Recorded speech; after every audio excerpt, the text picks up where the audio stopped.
Hey, don't try what you are about to see at home. We're what you call experts. That's right. We do this for a living. On Mythbusters. Am I missing an eyebrow? Danger at the gas pump. Are cell phones triggering deadly explosions? Can high altitudes cause big problems for silicone implants? If I were in there with the breast implants, I'd probably be dead about now. And computer drives. Have they reached dangerous warp speeds? Oh my God, it's a horror show. Who are the Mythbusters? Adam Savage. That's right. You got some kind of bogus minister thing. It's not a bogus ministry. I performed a dozen weddings already. And Jamie Heineman. Farewell, cruel world. Between them, more than 30 years special effects experience. Still kind of sexy. They don't just tell the myths. They put them to the test.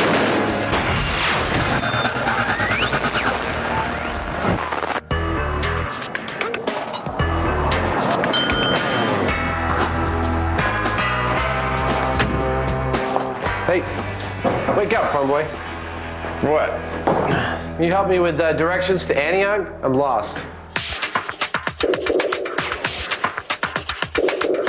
So what are we doing at the Stoke Gas and Oil Memorabilia Town in Santa Rosa, California? Well, we're here to see whether you can accidentally blow up a gas station with a cell phone. And even if we fail, do we still get to blow something up? Oh, yeah. Excellent. So what exactly is this myth?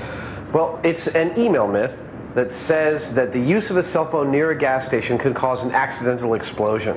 And in fact, people have bought into this, and on some gas stations near the gas pumps, you can see a sign saying, please don't use your cell phone here.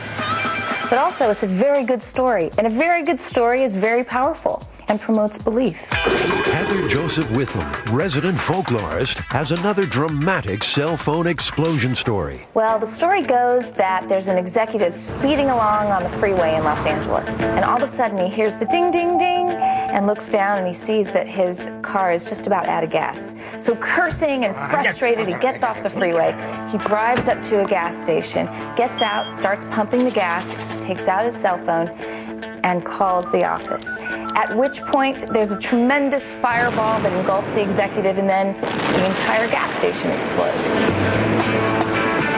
There have been more than 150 gas station fires across the United States since the early 90s. Could cell phones be the culprit? The Stoke Gas and Oil Memorabilia Town is an ideal location for road testing the cell phone myth. What are you doing? It's kind of a lowrider. Fred Stoke used to collect tractor parts until oil cans proved to be more rewarding. Wow. Oh, that's amazing. This is the largest one-quart oil can collection in the world. There's over 10,000 different cans here. I'm going to do my house like this.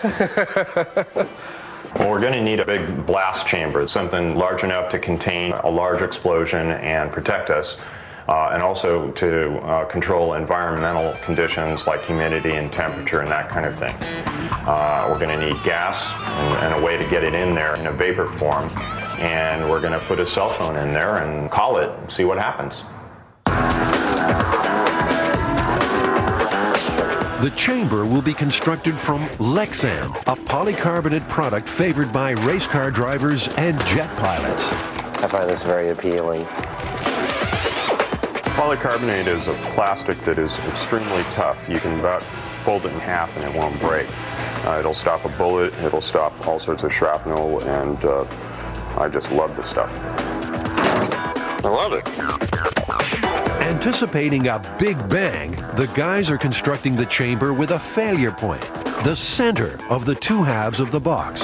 So that if the blast is too big, instead of the Lexan failing or the aluminum welds failing, the box itself will just poof, separate into two halves. Like a clamp. Yeah. The blast we might deal with might be a lot larger than we think, and so, you know, building in a failure point for this so that it can fail safe seems like a good idea. Plus it'll look really cool. Oh yeah, it'll definitely look really cool. Considering Americans pump gas around 12 billion times a year, there are plenty of opportunities for disaster. electrical sparks and gasoline vapors are a potent mix. And it seems there is much more to this story. You know, I think it's highly unlikely that a cell phone is going to do this. You know, it seems like a dumb idea to me. Well, actually, it turns out that there's another part to this myth. It seems that women are largely responsible for the gas station explosions, specifically because they get in and out of their cars while filling up. And so they'll build up a static charge on their body, and then when they touch either the gas tank lip or the filler nozzle, that will ignite the gas and cause an explosion. That seems more likely. I think so. Over 50% of the accidents occur when a person re-enters her car while refueling. Bob Renkus of the Petroleum Equipment Institute has studied the hard data. 10 years of statistics place women in the most danger. We've had 152 cases now that we've confirmed. 78% are women, 22% are men. The problem comes from getting back into the car while refueling. Electrostatic charges are generated on the seat and clothing due to movement. Getting out takes the charge with you. So if your first touch is near the open fuel tank, the resulting discharge spark could be deadly. So, silver car, not getting in, he's done. A Mythbusters stakeout showed very clearly that women were more likely to get back into the car while the gas was pumping. When you broke it down to percentages, women were actually 6 times more likely to get back in their cars than men were. To investigate this second theory, static electricity, they'll also need to build a device that generates body-to-clothing friction and hopefully create a big spark. So the Mythbusters are shopping for something shocking. So do you ever have customers come in and say, could you sell me something different? This one causes too much static shock when I wear it? No, but they've said this causes too much shock. All right. Yeah, we have to define our terms here, I guess. Right. Yeah. Should we get two? 2 of each? Why do we need 2? Well, one for each of us to wear. Well, if we're going to get 2 of them, we might as well get... Yeah, why don't we get one of those and one of the regular ones? Sure. Yeah. The experiment is now focused on creating and storing a strong spark. No one will be allowed inside the blast chamber, so the spark has to be discharged remotely. So this is called a Leyden jar, and it's actually just Tupperware with foil on the inside and foil on the outside. An early capacitor, which is basically an energy storage device. Around 1750, in the Dutch city of Leiden, scientists discovered that 2 conductors separated by an insulator could store an electrical charge. Benjamin Franklin used it to shock his party guests, who stood in a circle while the current surged through them. Not a stunt for people with weak hearts. So the electrons are leaping off the PVC and being stored in the Leyden jar. Ooh, all right, good. Oh, wow, I got like 3 shocks from there. With the shocking garments in hand, they're off to the auto yard to find a suitable car seat.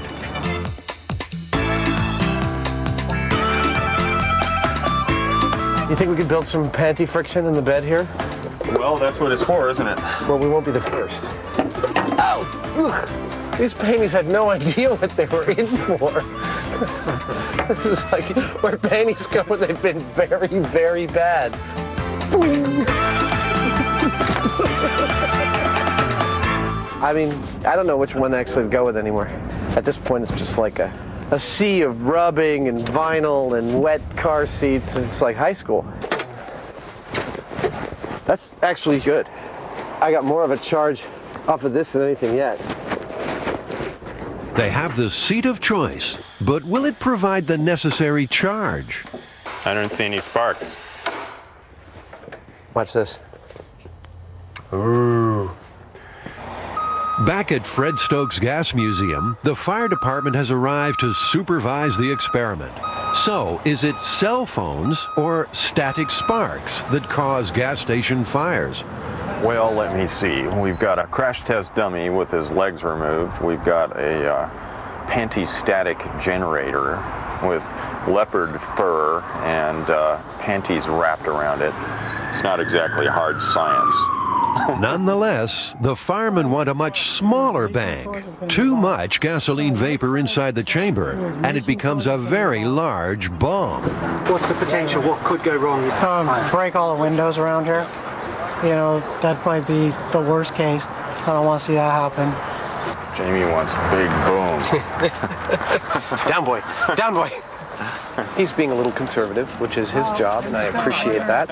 We will still try to get the biggest explosion we can.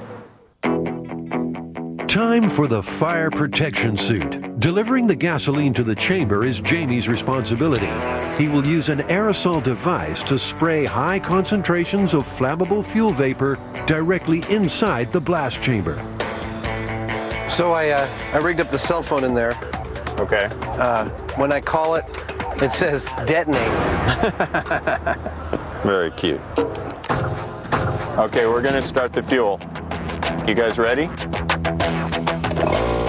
For gas to explode, you need the right mix of fuel and air. As the concentration edges towards the flammable level, their gas meter emits a warning. Okay. Go behind the thing. The chamber is primed and ready for the cell phone blast test. Calling now. Hello, explosion. Hello? Hello?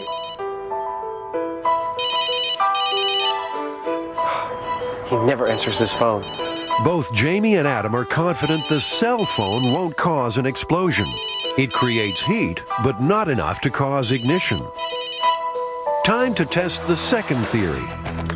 Okay, guys, we're done with the cell phone and we're going to the panty-static generator. Keep as many unnecessary people back. Okay. I really have some concerns about that thing. I really do. Okay. All right. I will tell everybody. Thank you. You know, you'll notice the firemen are all kind of standing a lot further back than we are. Yeah. So this is not to be toyed around with. It is a bomb. Okay? Okay. With the chamber saturated in gasoline, it's time now for Adam's panty-static generator to spark an explosion. All right, we're going in 5, 4, 3, 2, 1.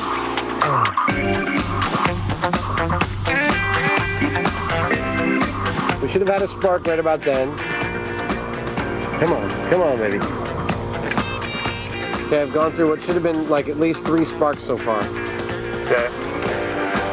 Even with sparks and the heavy fuel load, the gas will only blow if conditions are absolutely optimal. So far, nothing is happening. How hard can it be to blow up a room full of gasoline? My guess is just wrong mixture. Just that simple. Wrong mixture. That's it. We're packing up and we're going to go home. With our tail between our legs. Coming up, getting closer to the Big Bang. We made something blow up.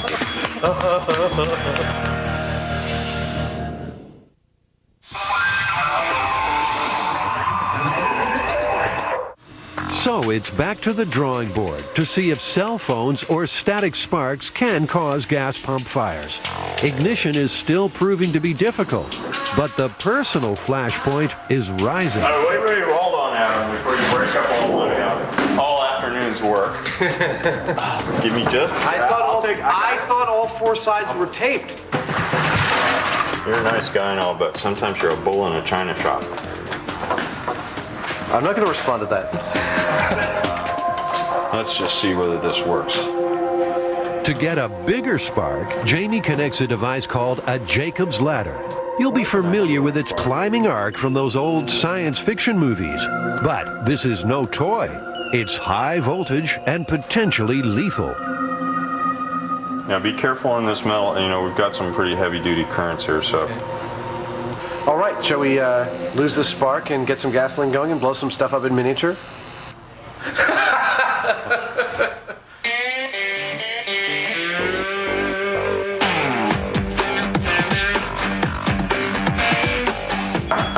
Is gasoline flammable? You'll find out after this. 4, 3, 2. Hey, we made something blow up. We made something blow up.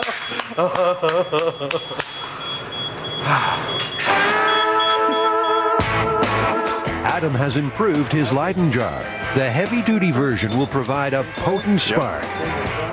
And finally, they are getting an ideal blend of fuel and air. Well, I lost a lot of hair on my arm. How about that?